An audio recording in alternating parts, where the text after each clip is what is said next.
Hare Krishna friends, so here we are, verse 18. This is a pivotal point in the Brahma-samhita. Everything that's happened up to this point, all the creation and all of that, is setting the scene for the appearance of Brahma on the lotus flower. And moving forward, we're going to hear his experience, his prayers, and all of his thoughts and such towards Vishnu, his bhakti. It's beautiful. So we're also going to get into the details of Brahma's story coming from the Srimad Bhagavatam. In the Bhagavatam, it's told in two different places. It's also told in the Chaitanya Charitamrita and all through the Vedas.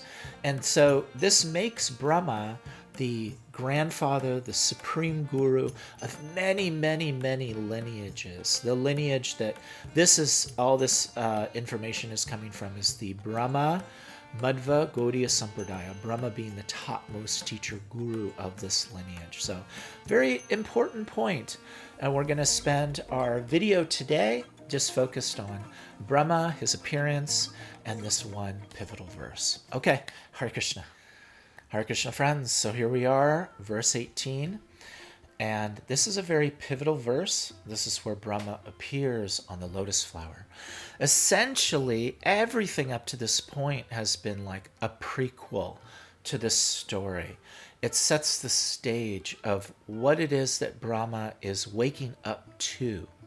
The verse says, when Vishnu lying in the ocean of milk, and to make it clear, Sankarshan is laying in the Mahavishnu, Sankarshan is laying in the Viraj river, and from his pores, as he's asleep and breathing, little sparks come out, little seeds, and as they hit the material universe created by Maya and Shambhu, they expand into like eggs.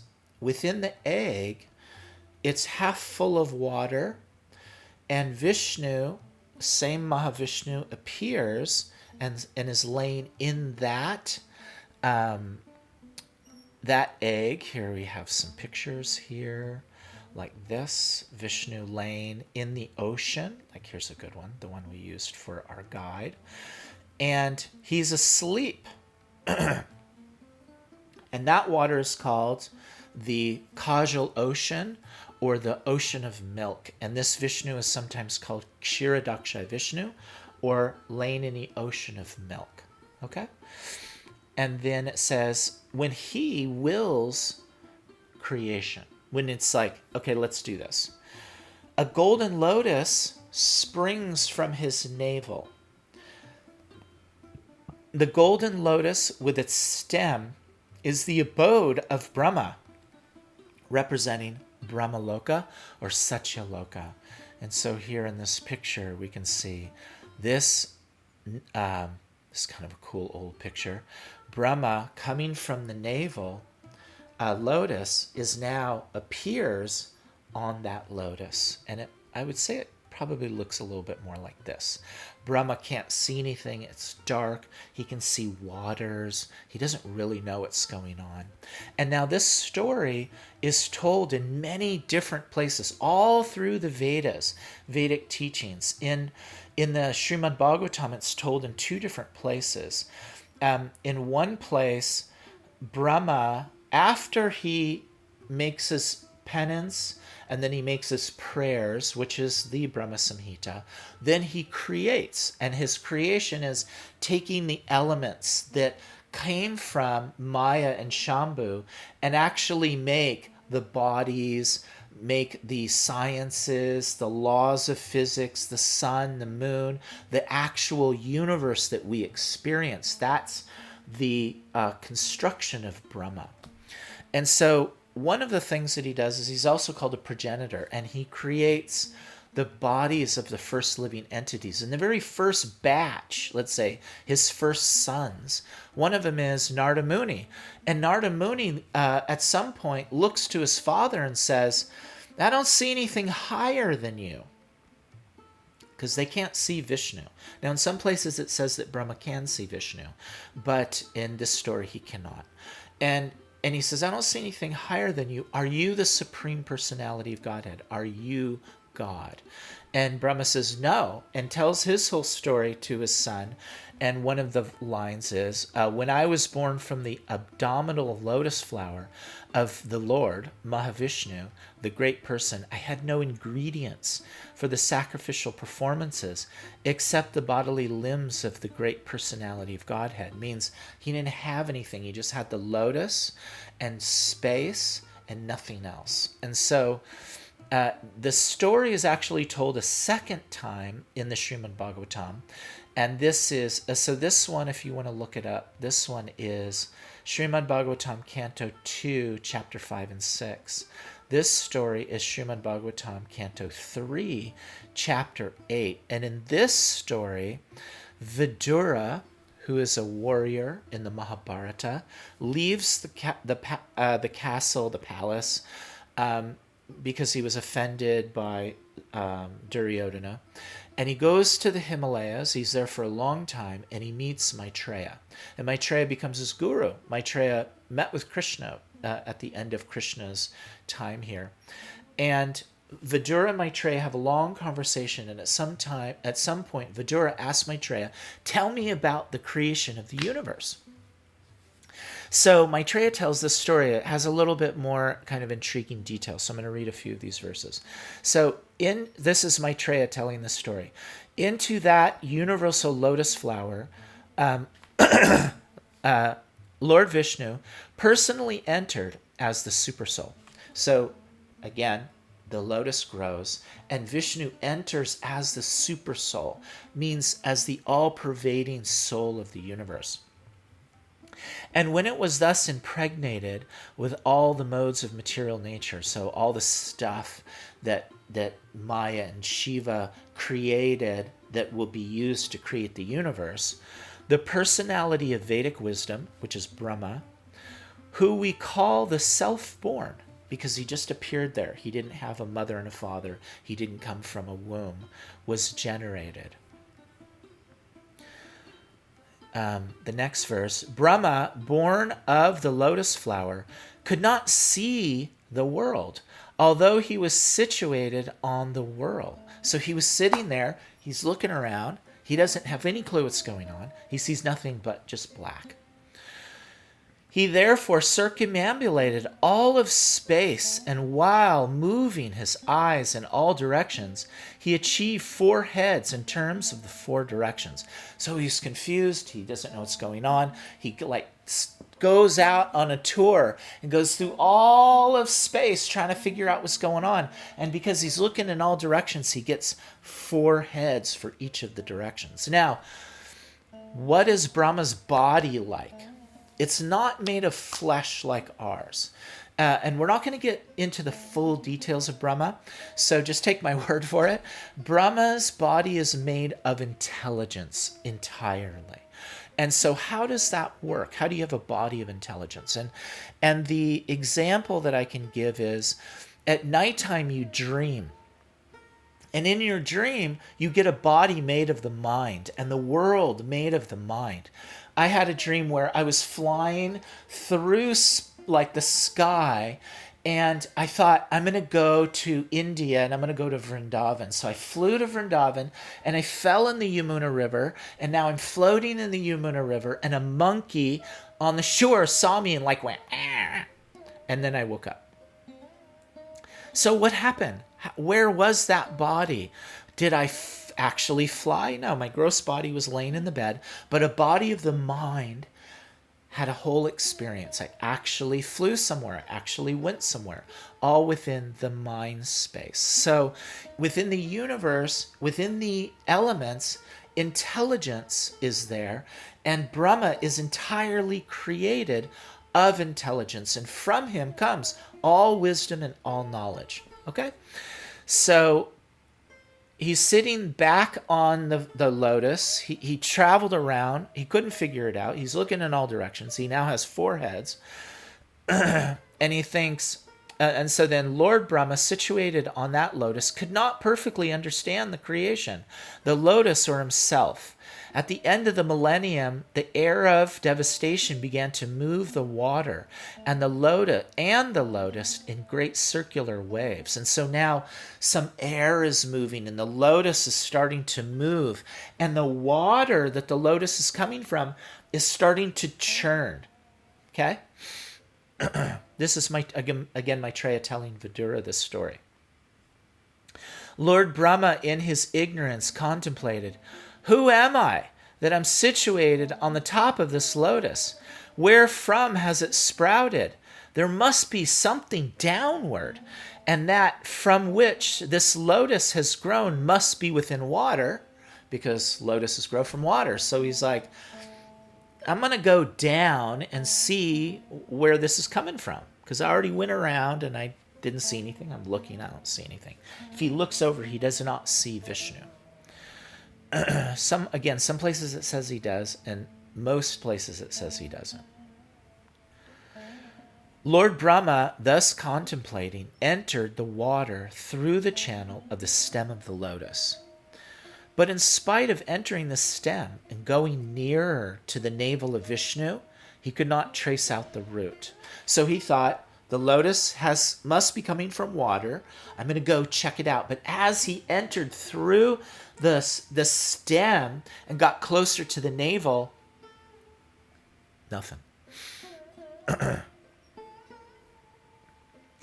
O Vidura, again Maitreya is telling Vidura this story, while searching in that way about his existence, Brahma reached his ultimate time, which is the eternal wheel in the hand of Vishnu, and which generates fear in the mind of the living entity, like the fear of death. So it's pretty cool.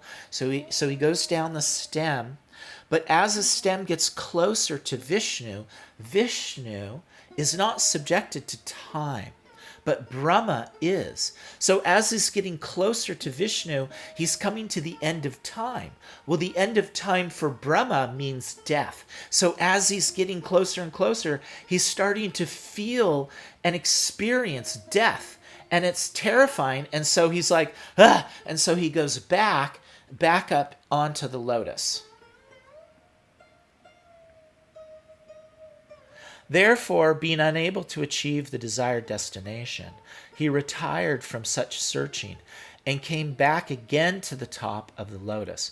Thus, controlling all objectives, he concentrated his mind on the Supersoul, on the Supreme Lord. And that's basically where we're at now in the Brahma-samhita. And that is, we're not going to get any details. Brahma's just now on the lotus, and he's going to meditate, and he's going to get a mantra. Now, in some places, it says that the mantra that he gives is tapa, which means austerities. In the Brahma-samhita, which we'll see soon, he gets the mantra Klim Krishnaya Govindaya Gopi Janavallabhaya Swaha. So, again, this verse is all over the place. It's also in the Chaitanya Charitamrita. Here it says, and that Chaitanya Charitamrita, Adilila, chapter 5, it says, from his navel grew the lotus flower, which became the birthplace of Brahma. And in the Bhagavad Gita, there's a little thing about this where it says, at the beginning of Brahma's day, all living entities become manifest from the unmanifested state.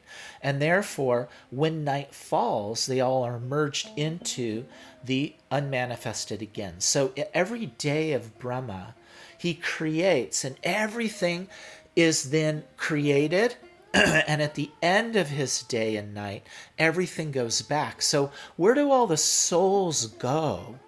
And where did Brahma originate from as a jiva like us in a body made of intelligence?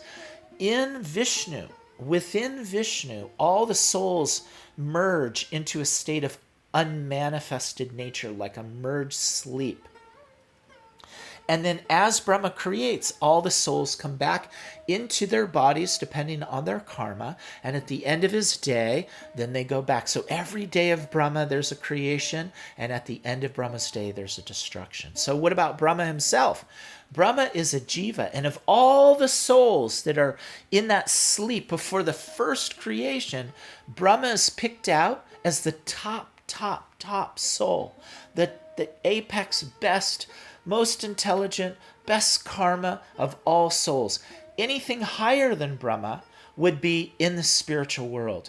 And all Brahmas that are the jivas enter the spiritual world at the time of their death, when they leave their body. Sometimes there is no soul that can fill the shoes of Brahma, and Vishnu himself takes the form of Brahma. Now, our Brahma, four-faced Brahma in our universe, is a jiva like us, and he's the topmost. And Krishna says, Abrahma bhuvana loka, which means the topmost person is Brahma, but it's still within the material universe. He's still within the material world, all the way down to the ant. All of it is struggle and suffering. So Brahma, even though he's the topmost, he's confused. He doesn't know what's going on. He's got to figure it out. And what does he do? He engages in tapa, austerities. And so this story is in all through the Vedas. Here in the Rig Veda, it says, then there was neither non-existence or existence. There was no realm of air nor sky beyond it. Means there was nothing. And then Brahma was born from the lotus. In the Mahabharata, it says, in the Shanti Parva, a part of the Mahabharata, it says, from that eternal cause sprang a golden egg, resplendent as the sun, in which was born Brahma, the grandfather of the whole world. And then all through the Puranas, it says a lotus flower sprang from the navel of Vishnu in the Vishnu Purana. In the Padma Purana, it says from Vishnu's navel grew a lotus, resplendent and radiant. In the Shiva Purana, in the Bhagavat Purana, which we just read this one, and then the Brahma Purana, it tells the story. There's a Purana about Brahma, which of course, obviously they're going to tell the story there. From the navel of the one who holds the earth, there emerged a lotus, and in it was born Brahma, radiant and resplendent. And then all through this, there's so many Puranas that all tell the story. The Skanda, the Linga, the Brahmananda, the Varaha, the Narada, the Agni, the Markandeya, Vayu, Karma, Harivamsa. They all tell the story. And the story is pretty much the same. Little changes here and there, but not too much. And so this is a very important story, very pivotal part of the Brahma-samhita. Moving forward, Brahma will be the main character of the rest of our story for the rest of our studies. And so this is a point where you should, and I put this in your assignments, go to Google and type in Brahma Vishnu Lotus and look for different pictures of Brahma on the lotus, and think about this point of what Brahma's experience is and what he was thinking, and within this immense situation that had happened that brought him to this point. It's just been an amazing journey to get to this point where Brahma now will actually create the world that we experience, that we live in. Pretty cool. These books are incredible, and I just absolutely love this stuff. So thank you for being with me during this journey. Because of you, I get to spend my time studying and focusing and digging into all this. Okay, Hare Krishna.